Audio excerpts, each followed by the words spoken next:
Good evening. Let's begin with a question.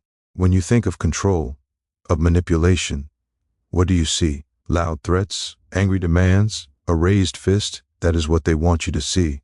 The obvious monster in the light is not the one you should fear. The real threat is the one you never see, the one that moves in the silence between words, in the space of a glance, in the architecture of a room. It is a language spoken without a single syllable, and you are already fluent in it. You just don't know you're listening. Tonight, we will shine a light into those shadows. We will decode the silent language of control. This is not about mind reading or magic. It is about applied psychology, a dark art that uses the very wiring of the human brain, your empathy, your need for connection, your instinctual fears against you. And it is used everywhere, by the charismatic leader who demands absolute loyalty, by the advertisement that makes you feel incomplete, by the partner who makes you doubt your own reality, by the system that wants you compliant, predictable, and consuming. Their goal is simple: to bypass your conscious critical mind. Your conscious mind is a gatekeeper. It asks questions. It doubts. It says no. They cannot win against that gatekeeper. So, they go around it. They slip in through the side door of your subconscious. They plant a seed in the fertile soil of your instinct and emotion, and they let you water it yourself. By the time the idea blossoms in your conscious mind, you believe it was always your own. That is the perfection of their design. You do the work for them. This is a war fought not on battlefields, but in milliseconds of eye contact, in the subtle lean of a body, in the calculated emptiness of a pause. They do not need to shout. In fact, silence is their most powerful weapon. It is in silence that your own anxieties speak loudest. It is in a manufactured comfort that your defenses fall. It is in a fabricated urgency that your rationality is abandoned. We will expose 5 of these silent tricks, 5 ways they pull your strings without you feeling a single tug. The first is the art of the false reflection, the mirror. The second is the planting of a hidden benchmark that skews your entire reality. The third is the construction of a cage you do not feel, the control of your very environment. The fourth is the theft of your time to force your hand. And the fifth is the use of nothingness, of pure pressured silence, to make you break yourself. My purpose here is not to make you paranoid, it is to make you perceive. Awareness is the only true armor. When you understand the mechanism of a trap, you cease to be its prey. You see the mirror for what it is. Glass, not a friend. You feel the anchor chain and snap it. You recognize the walls of the maze and simply step out. So let us begin. Let's look at the first and perhaps most intimate trick, the one that starts with a smile, a nod, a perfect copy. It begins with the simple, chilling fact: we are wired to trust ourselves. And the most clever manipulators know how to wear your face perfect. Let us continue. We are social creatures. We are, at our core, pack animals. We seek the safety of the herd. We find comfort in the familiar. And we are drawn, instinctively and powerfully, to those who are like us. It is a deep, old code written into our nervous system. A person who shares our laugh, our posture, our subtle rhythm.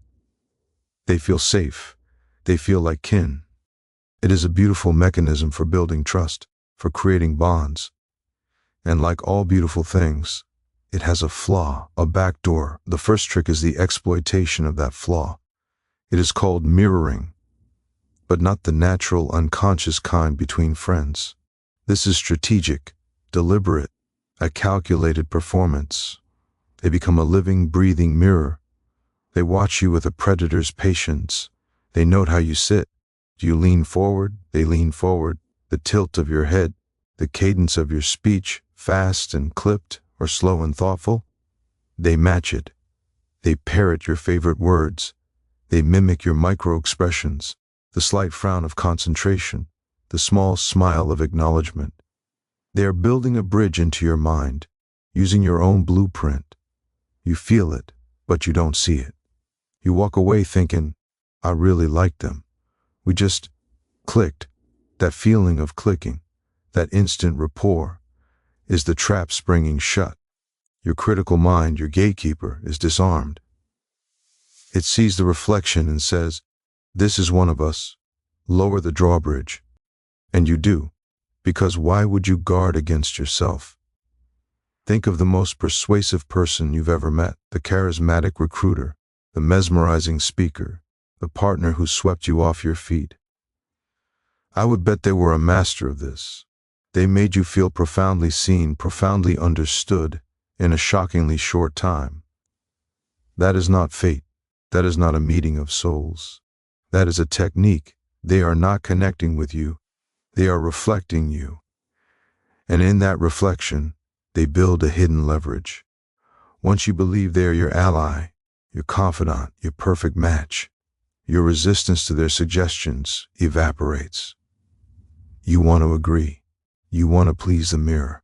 You want to keep that feeling of being perfectly understood.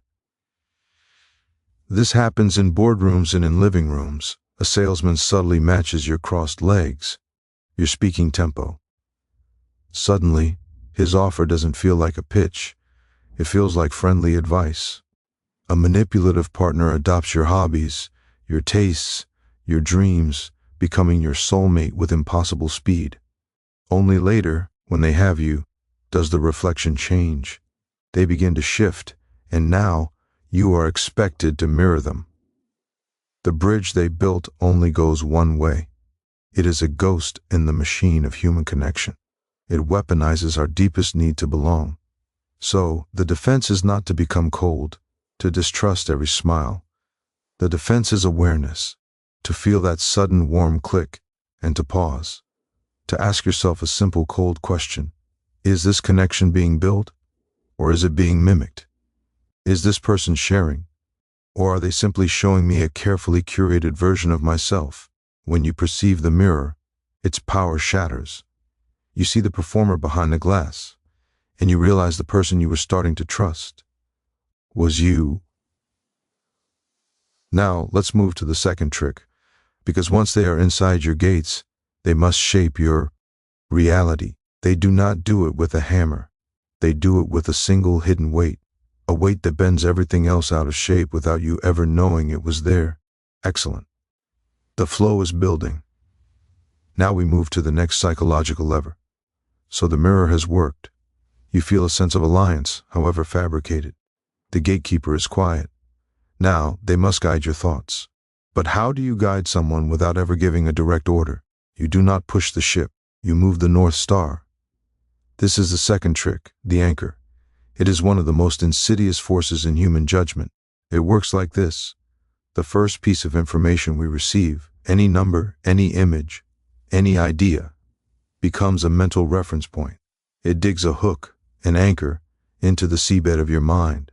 All subsequent thinking, all your judgments and decisions drift around that fixed point. You are never truly free of it. And they know this. Let me give you a clear example. A negotiator walks into a room. They do not start with a reasonable offer. They start with an outrageous one, a number so high it seems laughable. "I want $1 million for this used car." You scoff, you reject it, but the hook is set. The concept of $1 million is now in the room. It is the anchor. When they then graciously lower their demand to $200,000, your mind does not evaluate $200,000 on its own merit. It evaluates it relative to the anchor.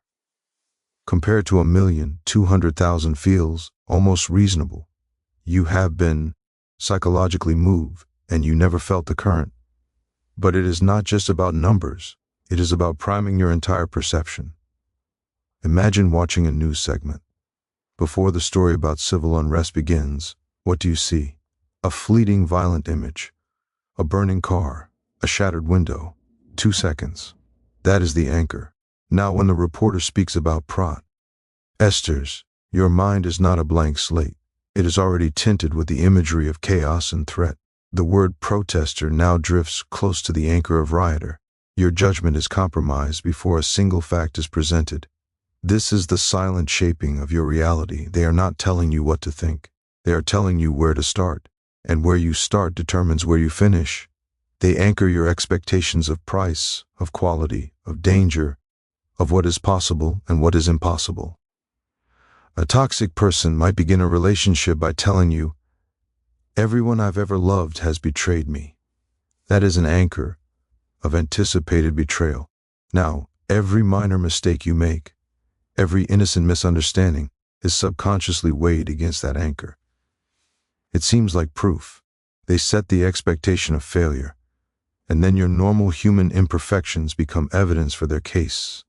The defense against the anchor is not to believe you are immune. You are not. The defense is to recognize the hook the moment it sinks. When you hear that first number, see that first image, hear that first defining statement, you must consciously pause. You must ask, is this the truth, or is this the reference point they are giving me? You must deliberately reset your own zero. You must find your own north, because once you see the anchor for what it is, a manipulation of your starting line, not a fact of the race, its weight vanishes. You are no longer a ship drifting on their tide, but their control is not limited to the psychological. It becomes physical. It moves from your mind into the very air you breathe. Now we move from the architecture of thought to the architecture of space. They have mirrored you. They have anchored your mind. The next step is to control the world around you. Not the entire world, of course, just your piece of it. The immediate sensory reality you inhabit. This is the third trick. The controlled environment. It operates on a fundamental truth. We often forget we are not just brains in jars. We are animals, sensing creatures. Our surroundings speak to our nervous system in a language older than words. Light, temperature, sound, space, even the chair you sit in, these are not neutral. They are psychological dials. And a master manipulator knows how to turn them. Think of a place designed for a specific purpose. A cathedral, soaring ceilings, filtered light, perhaps incense. It induces awe, quiet reverence. Your posture changes. Your voice drops. The architecture itself commands a kind of submission. Now, think of a nightclub. Strobing lights, deafening rhythmic sound, tight crowds. It induces a loss of self, a euphoric surrender to the moment. These are not accidents. They are environmental engineering. They use this principle in more subtle, sinister ways. Consider the interview. You are led into a small, windowless room. The air is slightly too warm, just enough to induce lethargy. The light is a dull, fluorescent hum that strains the eyes. There is one chair for you, a low, soft chair that swallows you, that forces you to look up. The interviewer's chair is higher, firmer, placed behind a large, imposing desk. Before a single word is spoken, the power dynamic has been established. Your body is uncomfortable, physically diminished. Theirs is dominant. Your subconscious is already receiving the message. You are less than. You are in a supplicant's position. This weakens you. It makes you more eager to please, more likely to concede, less likely to negotiate from strength. Or consider the opposite, the creation of false intimacy. A meeting on plush sofas, in a warm, dimly lit lounge, soft music, the scent of vanilla or leather. The space is engineered to feel like a private club, a safe haven. It lowers your guard. It encourages confession. It makes professional boundaries feel cold and out of place. In this engineered comfort, you are more likely to share what you shouldn't, to agree to what you normally wouldn't. The environment is chemically relaxing you into compliance. This is not science fiction. It is applied psychology. Casinos are the most blatant example. No clocks, no windows, endless, meandering floors, the constant sensory carnival of lights and sounds. The goal is to create a timeless, placeless bubble, where rational decision-making, like leaving, is drowned out by sensory input. You are not thinking in hours, you are reacting to stimuli. The defense is to become aware of the cage, to walk into any room and feel its intent. Ask yourself, what is this space designed to make me feel? Small, relaxed, confused, awed? Your physical discomfort is not always an accident. That subtle headache from the lighting, that lethargy from the heat, recognize them not just as annoyances, but as potential tools. When you feel your posture being dictated, your energy being drained, or your guard being lowered by the very atmosphere, you must consciously reject the script. Stand up if you can, ask for water, shift the dynamic, break the fourth wall of the designed experience, because when you see the environment as a tool, you cease to be its subject. You realize you are not just having a conversation, you are on a stage they built, under lights they control, but their control requires one more element: pressure. Not the pressure of a threat, but the pressure of time, a force even more relentless than any wall or any chair. They have shaped your perception and controlled your environment. Now they must force your hand, but they will not grab it. They will make you reach out willingly. They will create a vacuum and let your own instincts do the work. This is the fourth trick, the illusion of scarcity and forced urgency. It taps into one of the most primal circuits in our brain, the fear of loss. We are descended from ancestors for whom a scarce resource meant starvation, exile, death. To miss out was not disappointment, it was extinction. That ancient panic button is still there, wired deep beneath our modern logic. And they know exactly how to press it. The formula is simple: there is not enough, and there is not enough time. It is the limited time offer, the once-in-a-lifetime opportunity, the only 3 left in stock notification. The other buyers are interested alert. It is the romantic partner who says, "If you don't commit to me right now, I'm gone forever."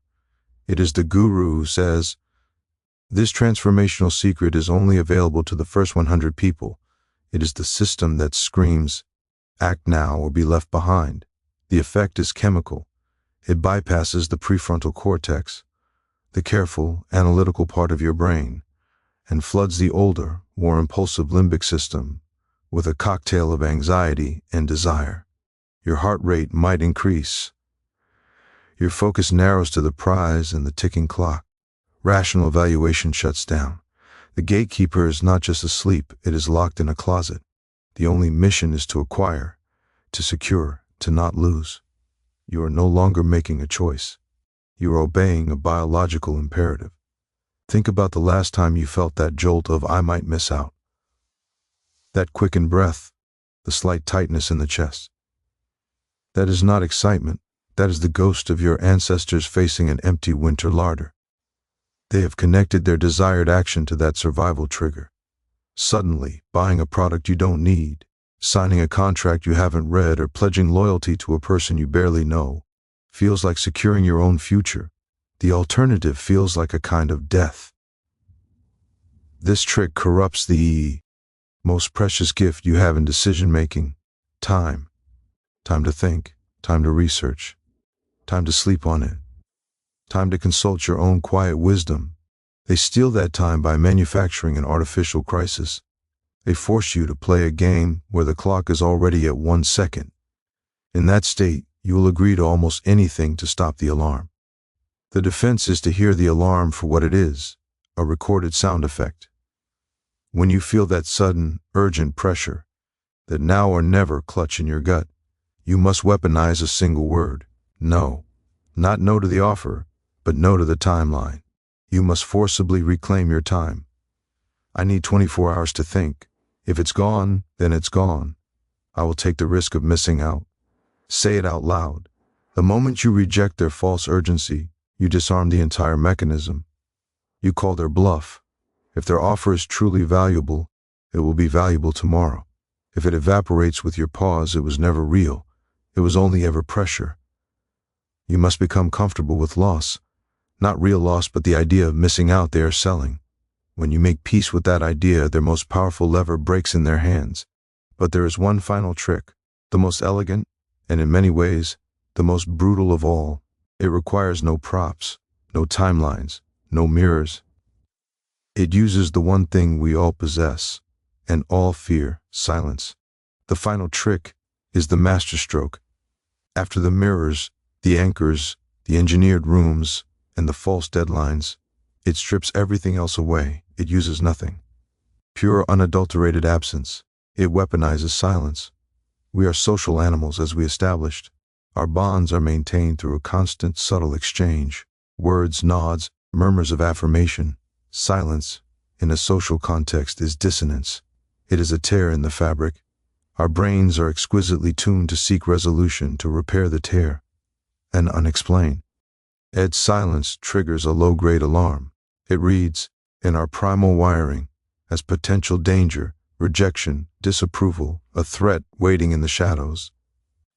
We are compelled to fill it, to fix it, to regain equilibrium. They know this, and so they say nothing. This is the fifth trick: strategic silence and the pressure to comply. Imagine you have just given an answer, a proposal, a statement of your position, and instead of a reply, you are met with nothing. The person across from you simply holds your gaze. Their expression is unreadable, neutral. The seconds stretch. 5, 10. The weight of that emptiness becomes crushing. Your own words, hanging in the void, begin to sound foolish to you, inadequate. You feel exposed. You start to doubt. Did I say something wrong? Are they angry, disappointed? Do they think I'm weak? Your heart rate climbs. Your mind races, scrambling for a way to end the torture. And so, you break, you talk, you backtrack, you soften your position, you offer a concession. You give more information than you should. You say, well, maybe we could look at it this other way. You volunteer a compromise they never asked for. You do their work for them simply to end the silence. They have not argued. They have not demanded. They have simply waited and let your own anxiety negotiate against you. This is a power play of the highest order. It is used in interrogations, in boardrooms, in toxic relationships. A boss uses it after you ask for a raise, letting the quiet imply your request is absurd. A partner uses it after you express a hurt, making your pain seem like an inconvenience. A salesperson uses it after stating a price, letting you be the one to flinch and say, is that the best you can do? It transfers all the psychological pressure onto you. It makes you responsible for the discomfort, and in your desperation to resolve it, you will pay for it. With your own leverage, your own dignity, your own truth. You will bargain with yourself, and you will always lose. The defense against this is the hardest, because it requires you to sit in the fire, to tolerate the discomfort you have been conditioned to flee. When they deploy the strategic silence, you must see it for what it is, a tool, a lever. Your task is not to fill the void. Your task is to occupy it, quietly, calmly. You match their silence with your own. You let the tension build, and you let it be their tension too. You return the neutral gaze. You breathe. You outweight them. You must rewire your own instinct. That silence is not a judgment. It is a tactic, and like any tactic, it fails when it does not produce the desired result. When you refuse to break, the power of the silence reverses. It becomes a mirror reflecting their own manipulation back at them. The discomfort becomes theirs. They may break first. They may finally speak, often with a less powerful position than they started with. Or the dynamic is exposed, and you can calmly name it. I've noticed you're quiet. I'm happy to wait for your thoughts when you're ready. You take control of the void. So we have walked through the shadows, the false friend in the mirror, the hidden weight that bends your judgment, the cage built of light and air, the theft of your time, and finally, the power of nothing. These are not superpowers. They are exploits, glitches in the human operating system. They work only in the dark of unawareness. Your protection is the light, the simple searing light of perception, to feel a sudden warm rapport and think, mirror. To hear an outrageous first number and think, anchor. To walk into a room that makes you feel small or drowsy and think, stage. To feel the panic of now or never and think, false, urgency. To be crushed by a silence and think, tactic. That moment of recognition is the moment you are free. You step out of the role they wrote for you. You are no longer a character in their play. You are the audience, and now you see the strings. Go into your world with this quiet knowledge. Let them try their tricks. And when they do, you will hear the silent language they speak, and you will answer it, not with confusion, but with a single, powerful, unspoken word of your own. No.